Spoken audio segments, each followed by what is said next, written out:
On va commencer par aller faire un petit tour à Bruxelles, rejoindre là-bas notre ami et correspondant Valérie Lerouge.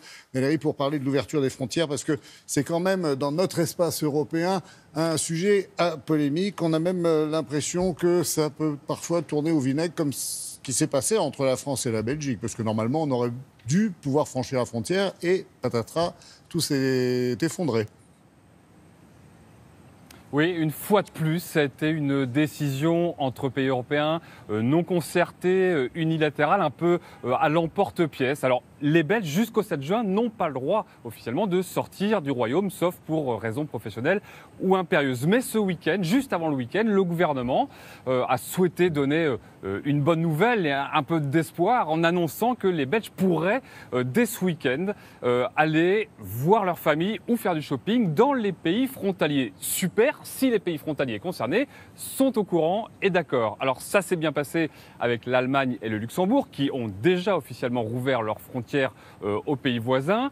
Les Néerlandais n'ont pas été informés, mais se sont montrés indulgents. Ça a été beaucoup plus compliqué avec la France. Ça avait un petit peu un air de remake du film Rien n'est déclaré, vous vous souvenez, avec Benoît Poelvoorde et Danny Boone, une guéguerre entre, non pas entre douaniers cette fois, mais entre police, reportage avec Bertrand Catrice.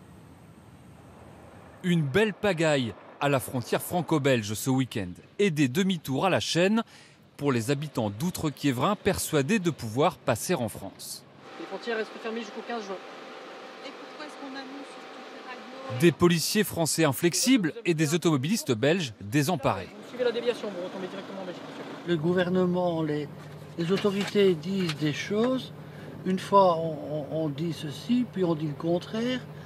Et puis, on ne sait plus très bien à quoi s'en tenir, voilà. Ces Belges se sont pourtant fiés à leur ministre de l'Intérieur lui-même, qui annonçait vendredi soir sur son compte Facebook que, à partir de demain, la visite familiale chez nos voisins sera de nouveau possible. Seul problème, il n'en a pas informé la France. Les policiers s'en tiennent donc à faire appliquer strictement la règle en vigueur dans l'Hexagone. J'allais voir ma sœur habite à 2 km. Et la police me dit qu'on ne peut pas y aller. Oui, on n'y comprend plus rien. De toute façon, je trouve ça même aberrant qu'il n'y a pas eu une coordination entre les deux pays. Si d'un côté ça s'ouvre, je vois de l'autre côté ça ne peut pas s'ouvrir. Un imbroglio entre deux pays voisins qui en dit long sur la difficulté à se concerter dans l'Union européenne.